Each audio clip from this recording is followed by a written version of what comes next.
ஊடக பிரகதித் காணாமல் ஆக்கப்பட்ட வழக்கு சாட்சியாளராக பெயரிடப்பட்ட சானி அபேசகர 2009 மே 18 இறுதி யுத்தத்தில் இந்தியாவின் முடிவு, திரைமறைவில் புதிய இரகசிய நகர்வுகள். சமூக செயற்பாட்டாளர் முரளிதரனை விசாரணைக்கு வருமாறு பயங்கரவாத தடுப்பு பிரிவு அழைப்பு. கிளிநொச்சியில் படையினர் ஆக்கிரமித்துள்ள காணிகள் குறித்து ஸ்ரீதரன் விடுத்துள்ள கோரிக்கை. திணறும் இராணுவ புலனாய்வு, பிள்ளையானுடன் சேர்க்கப்போகும் மேஜர் ஜெனரல் சுரேஷ் சாலே. கனேமுள்ள சஞ்சீவ படுகொலை, கைதான காவல்துறை அதிகாரிக்கு பிணை.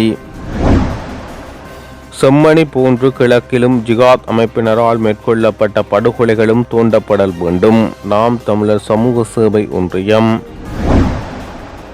எனது திட்டமே பொருளாதார மீட்சிக்கு வழிவகுக்கும், அரசாங்கம் முறையாக செயற்படுத்தாவிடின் மீண்டும் நெருக்கடி ஏற்படும். ரணில் விக்ரமசிங்க. சிரேஷ்ட ஊடகவியலாளர் பிரக்தின் எக்னொலிகொடவை கடத்திச் சென்று காணாமல் ஆக்கிய தொடர்பான வழக்கில் குற்றப்புலனாய்வு திணைக்களத்தின் தற்போதைய பணிப்பாளர் சானி அபேசகர சாட்சியாளராக பெயரிடப்பட்டுள்ளதாக சட்டமா அதிபர் நேற்று கொழும்பு மேல் நீதிமன்ற நீதிபதிகள் 3 அடங்கிய குழாமுக்கு தெரிவித்துள்ளார்.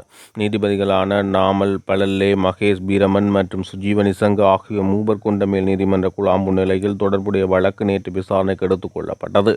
பாதிக்கப்பட்ட தரப்பினர் சார்பாக ஆஜரான ஜனாதிபதி சட்டத்தரணி உப்பல்குமார பெருமை இந்த வழக்கு விசாரணையுடன் தொடர்புடைய தலைமை புலனாய்வு அதிகாரியும் விசாரணை மேற்பார்வையிட்டவருமான சானி அபேசகரவின் பெயர் சாட்சியாளர் பெயரிடப்படவில்லை என நீதிமன்றத்தில் தெரிவித்துள்ளார். 2022 நவம்பர் 29ஆம் தேதி அவரை சாட்சியாளராக பெயரிடுமாறு நீதிமன்றத்தில் தான் கோரிக்கை விடுத்ததாகவும் வழக்கு தொடுபவர் சார்பில் ஆஜரான அப்போதைய பிரதி சொலிசிட்டர் ஜெனரல் திலீப பீரிஸ் அது பரிசீலிக்கப்படும் என தனக்கு தெரிவித்ததாகவும் அவர் கூறியுள்ளார். இருப்பினும் இந்த வழக்கில் சானி அபேசகர் இன்று வரை சாட்சியாளராக பெயரிடப்படவில்லை என ஜனாதிபதி சட்டத்தரணி மேலும் நீதிமன்றத்துக்கு அறிவித்துள்ளார். அப்போது குற்றப்புலனாய்வு திணைக்கள அதிகாரிகளின் ஆலோசனையை பெற்றுக்கொண்டு நீதிமன்றத்துக்கு விளக்கம் அளித்த அரசு தரப்பில் ஆஜரான பிரதி சொலிசிட்டர் ஜெனரல் வசந்த பெரேரா இந்த வழக்கில் சானி அபேசகர் ஏற்கனவே 109வது சாட்சியாளராக தற்போது வரை பெயரிடப்பட்டுள்ளதாக நீதிமன்றத்துக்கு தெரிவித்துள்ளார். 2009ஆம் ஆண்டு இடம்பெற்ற இனப்படுகொலையில் இந்தியாவின் பங்குதான் முக்கியமானது என பிரித்தானியாவில் இருக்கக்கூடிய இராணுவ ஆய்வாளர் அரசு தெரிவித்துள்ளார். இந்தியா ஒரு ஜனநாயக நாடு எனில் பக்கத்து நாடான இலங்கையில் நடக்கும் இனப்படுகொலை பற்றி கேட்டிருக்க வேண்டும். அப்படி ஒரு விடயம் நடைபெறவில்லை.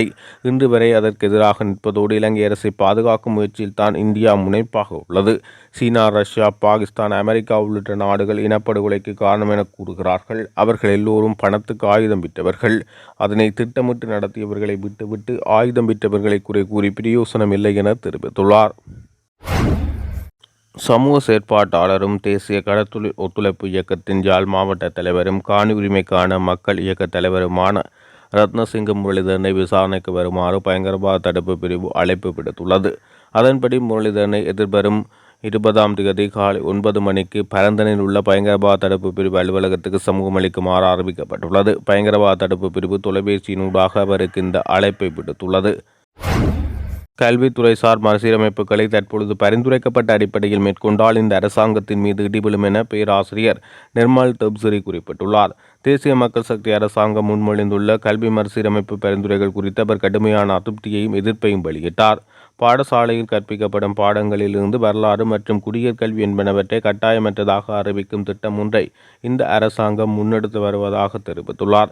இந்த திட்டத்துக்கு கடுமையான எதிர்ப்பை வெளியிடுவதாக தெரிவித்துள்ளார். இந்த தீர்மானம் எதனால் எடுக்கப்பட்டது எனவும் சமயம் மட்டுமே கட்டாய பாடங்களில் ஒன்றாக பரிந்துரைக்கப்பட்டுள்ளது என அவர் கேள்வி எழுப்பியுள்ளார்.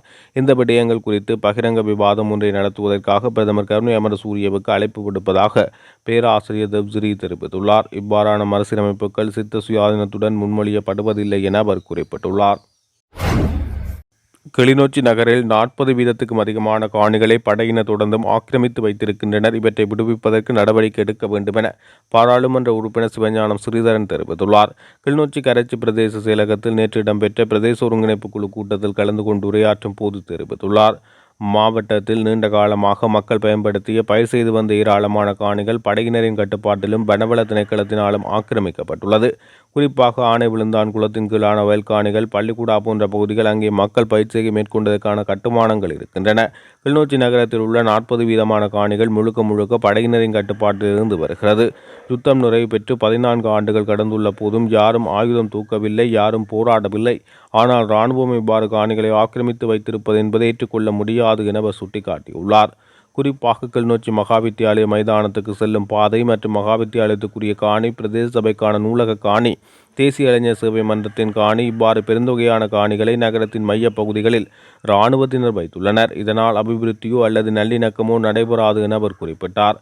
இதேவேளை ஊடகங்களுக்கு கருத்து தெரிவித்த கடத்தொழில் அமைச்சர் பாடசாலைக்குரிய காணி மற்றும் பாதைகளை திறந்து விடுவது தொடர்பில் பாதுகாப்பு அமைச்சுடன் பேசி அதற்கான தீர்வு எட்டப்படும் என தெரிவித்திருந்தார். உயிர்த்த ஞாயிறு தாக்குதல் தொடர்பில் இராணுவ புலனாய்வு அதிகாரி சுரேஷ் சாலே எவ்வாறு திட்டங்களை தீட்டினார் மற்றும் பிள்ளையானை சிறையிலிருந்து எடுத்து வருவதில் அவரது பங்கு குறித்து பிள்ளையானின் பிரத்யேக செயலாளராக பணியாற்றிய அசாத் மௌலானா பகிர்ந்து கொண்டுள்ளார். பிரத்யேகமாக எமக்கு வழங்கப்பட்ட தகவல் அவர் இவ்வாறு தெரிவிக்கப்பட்டதாக கூறப்படுகிறது. இதன்போது உயிர்த்த ஞாயிறு தாக்குதலில் பிள்ளையான் மற்றும் முன்னாள் ஜனாதிபதி கோட்டபய ராஜபக்ச ஆகியோர் சம்பந்தப்பட்டமைக்கு நேரடி ஆதாரங்கள் இருப்பதாக அவர் வலியுறுத்தியுள்ளார். இதேவேளை சுரேஷ் சாலே வெளிநாடுகளுக்கு செல்ல முடியாதவாறான ஒரு தடை உத்தரவை இலங்கை அரசாங்கத்தால் பிறப்பிக்கப்பட்டுள்ளது என சுட்டிக்காட்டப்பட்டுள்ளது. கனேமுல்ல சஞ்சீவ படுகொலை விவகாரத்தில் கைது செய்யப்பட்ட காவல்துறை அதிகாரிக்கு பிணை வழங்கப்பட்டுள்ளது. பிரபல போதைப்பொருள் கடத்தல்காரரும் குற்றவியல் குழு தலைவருமான கனேமுல்ல சஞ்சீவ என்று அழைக்கப்படும் சஞ்சீவகுமார சமரத்ன எனவின் கொலையில் தொடர்புடையதாக கூறி விளக்கமறியலில் வைக்கப்பட்டிருந்த போலீஸ் அதிகாரிக்கு இவ்வாறு பிணை வழங்கப்பட்டுள்ளது. குறித்த கொலை தொடர்பில் விளக்கமறியலில் வைக்கப்பட்டிருந்த அத்துருகிரிய காவல் பிரிவில் பணியாற்றும் கான்ஸ்டபிளுக்கு கொழும்பு நீதவான் நீதிமன்றம் இந்த உத்தரவை பிறப்பித்துள்ளது. கொழும்பு மேல் நீதிமன்றம் பிறப்பித்த இந்த உத்தரவை தொடர்ந்து சந்தேக நபர் பிணையில் செல்ல அனுமதிக்கப்பட்டுள்ளார். இதன் அடிப்படையில் கொழும்பு தலைமை நீதவான் தனுஜா லக்மாலி ஜெய்துங்க சந்தேக நபரை 50,000 ரூபாய் ரொக்க பிணையிலும் தலா ரூபாய் 2.5 பில்லியன் 2 சரீர பிணையிலும் செல்ல உத்தரவிட்டுள்ளார். வழக்கின் சாட்சிகள் எவரையும் அச்சுறுத்தக்கூடாது என சந்தேக நபருக்கு எச்சரிக்கை விடுக்கப்பட்டுள்ளது.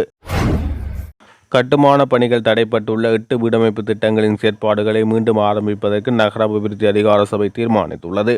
நரகன்பேட்டை மற்றும் ரோடிங்டன் பகுதியில் கட்டுமான பணிகள் ஆரம்பிப்பதுடன் குறைந்த வருமானம் பெறுவோருக்கு வழங்க உத்தேசிக்கப்பட்டுள்ள 2 வீடமைப்பு திட்டங்களின் செயற்பாடுகளை விரைவாக ஆரம்பிக்கவும் நடவடிக்கை எடுக்கப்பட்டுள்ளது. இந்த 2 வீடமைப்பு திட்டங்களுக்காக 750 வீடுகள் நிர்மாணிக்கப்பட உள்ளன.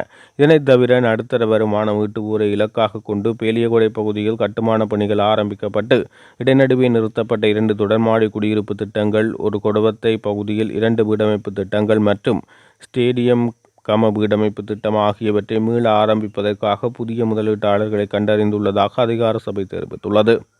அனுராதபுர நகரில் நடுத்தர வருமானம் பெறுபவர்களுக்காக நிர்மாணிக்கப்பட இருந்த தொடர்மாடி குடியிருப்பு திட்டமும் கைவிடப்பட்டுள்ளது.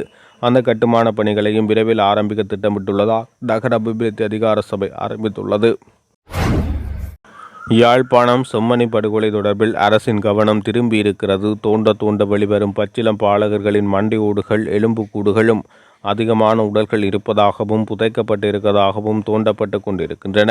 வடமாகாணத்திலே தமிழர்களின் ஆதரவை பெற்ற தேசிய மக்கள் சக்தி அரசாங்கம் குறிப்பாக 3 பாராளுமன்ற உறுப்பினர்களை கொண்டுள்ளது. இந்த அரசாங்கம் இருக்கின்றது. இந்த நிலையில் செம்மணி புதைக்குழி விடயம் தொடர்பாக கவனம் செலுத்தப்பட்டு கொண்டிருக்கிறது. இது வரவேற்கத்தக்கது. இதற்கு நிச்சயமாக நீதி நிலைநாட்டப்பட வேண்டும். இவற்றை போல் கிழக்கிலும் இன்று கண்டுகொள்ளப்படாத படுகொலைகள், தோண்டப்பட வேண்டிய சில புதைக்குழிகள் உள்ளன. அவற்றுக்கு நீதியை வேண்டித்தான் நாம் தமிழர் சமூக சேவை ஒன்றியம் இந்த பத்திரிகையாளர் சந்திப்பினை நடத்துகிறது. நாம் தமிழர் சமூக சேவை ஒன்றியத்தின் பொதுச் செயலாளர் கோபாலன் பிரசாத் தெரிவித்துள்ளார். களுவாஞ்சிக்குடியில் இடம்பெற்ற ஊடகவியலாளர் சந்திப்பின் போது அவர் இந்த கருத்துக்களை வெளியிட்டுள்ளார். குறிப்பாக 1990-91 ஆண்டு கால பகுதியில் முஸ்லீம் ஜிஹாத் எனும் அமைப்பினால் பல படுகொலைகள் திட்டமிட்டு செய்யப்பட்டிருக்கின்றன. குறிப்பாக இந்த செய்தியை சர்வதேசத்துக்கும் தேசிய அரசாங்கத்துக்கும் சர்வதேச அரங்குக்கும் கொண்டு வருவதற்காகவே நாம் இந்த ஊடக சந்திப்பை செய்கின்றோம். குறிப்பாக 20/6/1990 ஆண்டு வீரமுனை பிள்ளையார் கோயில் படுகொலை. இதன் போது 60 தமிழர்கள் கொலை செய்யப்பட்டனர். அதே போன்று 5/7/1990 ஆண்டு வீரமுனையில் 13 தமிழர்கள் கொலை செய்யப்பட்டிருக்கிறார்கள். 10/7/1990 ஆண்டு வீரமுனையில் 15 தமிழர்கள் கொலை செய்யப்பட்டிருக்கிறார்கள். 16/7/1990 ஆண்டு மல்வத்தை இராணுவத்தினரும் முஸ்லீம் ஊர்காவல் படையினருமாக 30 பேர் 8 பெண்கள் பாலியல் பலாத்காரம் செய்து படுகொலை செய்தனர். அதேபோன்று 26/7/1990 வீரமுனையில் 23 சிறுவர்கள் உட்பட 32 இளைஞர்கள் முஸ்லிம் ஊர்காவல் படையினரால் மிகவும் கொடூரமான முறையில் கைது செய்யப்பட்டு காணாமல் செய்து படுகொலை செய்திருக்கிறார்கள். 29/7/1990 ஆசிரியர் ஒருவர் குடும்பத்தினருடன் வெளியேறி கொண்டிருந்த போது கடத்தி செல்லப்பட்டு காணாமல் செய்யப்பட்டார். 1/8/1990 சவளக்கடையில் 18 பேர் கைது செய்யப்பட்டு காணாமல் செய்யப்பட்டனர். அதேபோன்று 12/8/1990 வீரமுனையில் அகதி முகாம் புகுந்து முஸ்லிம் ஊர்காவல் படையினர் வாளால்பட்டி தாக்குதல் நடத்தியதோடு அதில் ஆலே தர்மகத்தா உட்பட குறிப்பாக தம்பி முத்து சின்னத்துரை உட்பட 14 பேர் கொல்லப்பட்டனர். அதில் பலர் காயமடைந்தும் இருக்கிறார்கள். வீரமுனையில் 600 வீடுகள், சம்மாந்துறையில் மளிகைத்தீவு, வளாத்தாப்பட்டி, கடபதிபுரம், மல்பத்தி ஆகிய கிராமங்களில் இருந்து 1352 தமிழர்களின் வீடுகள் முஸ்லிம்களால் முற்றாக தீக்கிரையாக்கப்பட்டுள்ளது. இவை தொடர்பான நீதியும் தேவை என அவர் தெரிவித்துள்ளார். பொருளாதார முயற்சிக்காக சிறந்த திட்டத்தை அமுல்படுத்தினேன். அந்த திட்டத்தை அரசாங்கம் முறையாக செயற்படுத்த வேண்டும். அரசியல் பிரபல்யத்துக்காக ஏற்றுக்கொண்ட இணக்கப்பாடுகளை மாற்றியமைத்தால் மீண்டும் நெருக்கடி நிலைமை ஏற்படும் என முன்னாள் ஜனாதிபதி ரணில் விக்ரமசிங்க தெரிவித்துள்ளார். கொழும்பு பண்டார் நாயக்க ஞாபகார்த்த சர்வதேச மாநாட்டு மண்டபத்தில் செவ்வாய்க்கிழமை இடம்பெற்ற முன்னாள் அமைச்சர் பந்துல குணவர்த்தவினால் படைக்கப்பட்ட நூல் வெளியீட்டு நிகழ்வில் உரையாற்றுகையில் மேற்கண்டவாறு குறிப்பிட்டார். முன்னாள் அமைச்சர் பந்துல குணவர்த்தன ஐக்கிய தேசிய கட்சி பற்றியே அதிகளவில் நூல்களை வெளியிட்டுள்ளார். அதுவும் நன்மைக்கு. ஏனெனில் 75 ஆண்டுகால அரசாங்கங்களை விமர்சிப்பவர்கள் இனியேனும் இவற்றை தெரிந்து கொள்ள வேண்டும்.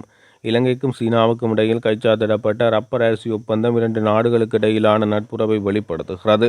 1953 ஆண்டு காலப்பகுதியில் ஏற்பட்ட அரிசி தட்டுப்பாட்டை தொடர்ந்தே இந்த ஒப்பந்தம் கைச்சாத்திடப்பட்டது. சீனாவுடன் முதலாவதாக வர்த்தக ரீதியான ஒப்பந்தத்தை கைச்சாத்திட்ட நாடாக இலங்கை காணப்படுகிறது. இதனைத் தொடர்ந்தே இலங்கைக்கும் சீனாவுக்கும் இடையிலான உறவு பலமடைந்தது என சுட்டிக்காட்டியுள்ளார். பொருளாதார நெருக்கடி தொடர்பில் முன்னாள் அமைச்சர் பந்துல குணவர்த்தன குறிப்பிட்டிருந்தார். குறுகிய காலத்தில் பொருளாதார முயற்சிக்கான சிறந்த திட்டங்களை அமுல்படுத்தியுள்ளேன். இந்த திட்டங்கள் சிறந்த முறையில் அரசாங்கம் செயற்படுத்தினால் நிலையான முன்னேற்றத்தை அடைய முடியும். அரசியல் பிரபஞ்சத்துக்காக ஏற்றுக்கொள்ளப்பட்ட இணக்கப்பாடுகளை மாற்றியமைத்தால் மீண்டும் நெருக்கடி நிலை ஏற்படும் என அவர் தெரிவித்துள்ளார்.